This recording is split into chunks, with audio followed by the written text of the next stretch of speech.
என்ன டெல்ஃபின் எப்படி இருக்க? நல்லா இருக்குமா? வீட்டில் எல்லாரும் நல்லா இருக்காங்களா? எல்லாரும் பார்த்து ரொம்ப நாள் ஆச்சு. ஆமாம்மா. ஆவிக்குரிய வாழ்க்கையெல்லாம் எப்படி போயிட்டு இருக்கு? நல்லா போயிட்டு இருக்குமா. சரி, நான் உங்கள்கிட்ட ஒன்று கேட்கலாமா? கேளு. ரூத்தை பற்றி நீங்கள் என்ன நினைக்கிறீங்க? பைபிளில் நம்ம ரூத்தை பற்றி பார்க்கணும்னா, ரூத் வந்து ஒரு ஒரு அருமையான ஒரு கேரக்டர். ஒவ்வொரு மாமியாரும் எதிர்பார்க்கறது எனக்கு ஒரு ரூத்து மாதிரி மருமக கிடைக்க மாட்டாளா அப்படின்னு தான் எல்லா மாமியாருமே வந்து எதிர்பார்ப்பாங்க. அந்த அளவுக்கு ரூத் அப்படின்னாலே அவளுடைய அந்த ஒரு சின்சியாரிட்டி, ஒரு லாயல்ட்டி, கடவுள் மேலே வச்ச ஒரு வைராக்கியம், இதெல்லாம் தான் நமக்கு ஞாபகம் வரும். இன்னைக்கு ரூத் வந்து அவள் வந்து ஒரு அந்நிய தேசத்து ஒரு பெண். ஆனால் அவள் வந்து தன்னுடைய மாமியார் தனியாக இருக்காங்க, என் மாமியாரை தனியாக விடக்கூடாது, அவளுடைய குழந்தையா அவள் வந்து எப்படி மாமியார் எப்படி போனா என்ன அப்படின்னு சொல்லிட்டு அவள் இன்னொரு கல்யாணத்தை கட்டி அவளுடைய சுயமான ஒரு வாழ்க்கையை தேடி அவள் போன போதிலும் கூட இவளுக்கு எல்லா உரிமையும் இருந்துச்சு. நான் வந்து அவள் வந்து போயிருக்கலாம் நினச்சா, ஆனால் அவள் போகலை. அவள் வந்து இல்லை அத்தை, நீங்கள் எங்கே போனாலும் சரி உங்கள் கூடயே நான் வருவேன், உங்கள் ஜனம் என் ஜனம், உங்கள் கடவுள் என் கடவுள். அதெல்லாம் வந்து எந்த ஒரு பெண்ணாலையும் ஈஸியாக சொல்லிட முடியாது.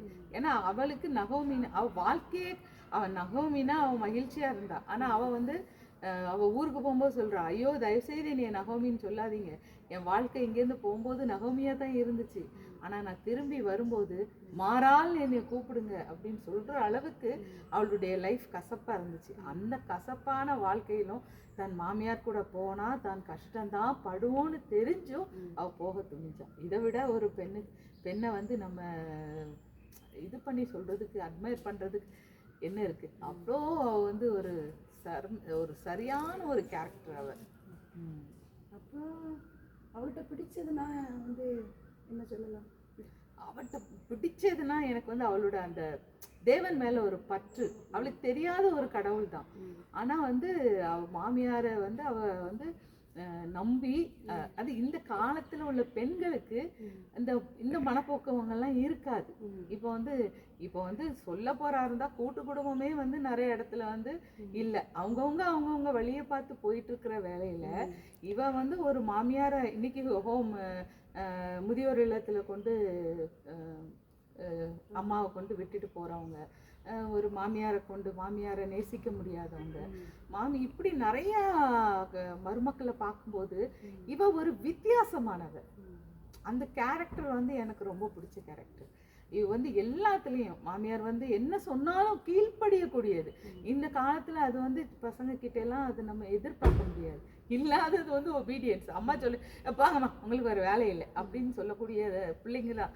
ஆனால் அவள் வந்து அப்படி இல்லை. மாமியார் வந்து நீ நம்ம சாப்பிட்றதுக்கு என்ன செய்வோம், இப்படியே இருந்தா இந்த மாமியாரை நம்பி வந்தா நம்ம பட்டினியாக கிடப்போன்னு கூட அவன் நம்பலை. அவள் எதுக்கும் தயாராக இருந்தா, எதுக்கும் ஆயத்தமாக இருந்தா. மாமியாரை வந்து பத்திரமா வீட்டில் உட்கார வச்சுட்டு நான் போகிறேன் அப்படின்னு சொல்லிட்டு அவள் போனான். அவள் போய் இது பிறக்க போறா. ஆனால் அவ ஆண்டவர் மேல யார் ஆண்டவரை கனப்படுத்துறாங்களோ ஆண்டவர் அவங்கள கனப்படுத்துவார். யாருக்கு ஆண்டவர் மேல ஒரு நம்பிக்கையும் பிரியமும் இருக்குதோ அவங்க வந்து என்ன செய்வாங்கன்னா ஆண்டவர் அப்படியே டோட்டலா வந்து இது பண்ணிடுறாங்க. அதனால அவ அப்படி ஒரு நம்பிக்கை ஆண்டவர் மேல வச்சிருந்தா. அதனால அவங்க வந்து எல்லா காரியங்கள்லையும் ரொம்ப அது என்ன சொல்றது, ஆண்டவர் அப்படி பற்றி வாழ்ந்தா. அதனால ஒரு போவாஸ் அவளுக்கு கிடைச்சாரு. அந்த போவாஸ் வந்து நம்ம ஆண்டவருக்கு சொல்லப்படுது.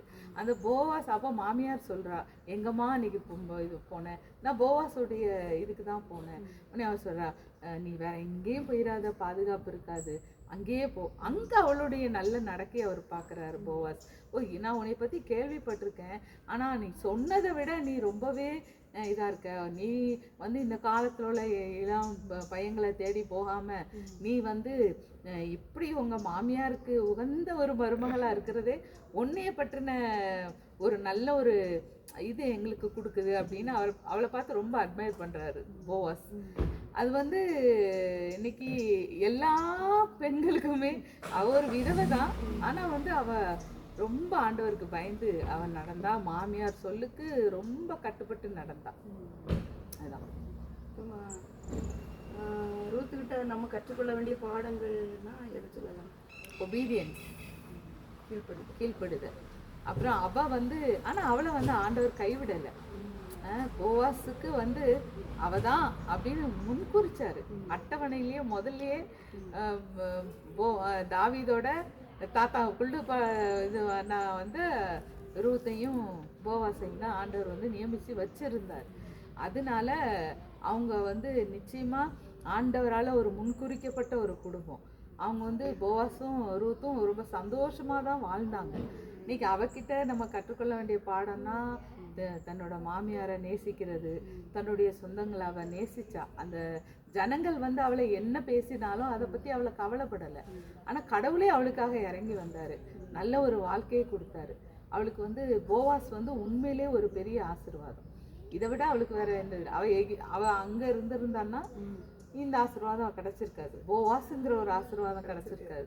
அதனால நம்மளும் எல்லா விஷயத்துலையும் கடவுளை நம்ம முன் வச்சு நமக்கு வந்து நமக்கு பிரியமாக இருக்கிறவங்கள நம்மளையும் ஒரு எல்டர்ஸ் எல்லாம் நம்ம கனம் பண்ணி நடக்கும்போது அவளை மாதிரி மறைத்து வைத்திருக்கிற ஆசீர்வாதங்கள் நமக்கும் கிடைக்க வாய்ப்பு இருக்குது. அதனால் அவள் வந்து நமக்கு ஒரு பெரிய பாடமாக இந்த காலத்தில் உள்ள எல்லா மருமக்களுக்கும் மாமியாருக்கும் நல்ல ஒரு அடையாளம். அவளும் வந்து அவளை விட்டு கொடுக்கல. அவளும் வந்து தன் பிள்ளை விட அதிகமாக ரூத்தை நேசிச்சா. எனக்கு வந்து இப்போ எத்தனை மக்கள் இருந்தாலும் என் ரூத்த மாதிரி வராது அப்படின்னு அவன் மெச்சிக்கிட்டா. அப்படி மாமியார் மெச்சின மருமக என்னது மருமக மெச்சின மாமியாரா அவங்க இருந்தாங்க. அது மாதிரி நம்மளும் இருக்கணும், அவ்வளோதான். சரிம்மா, ரொம்ப பிரயோஜனமாக இருந்துச்சு. God bless you. Thank you.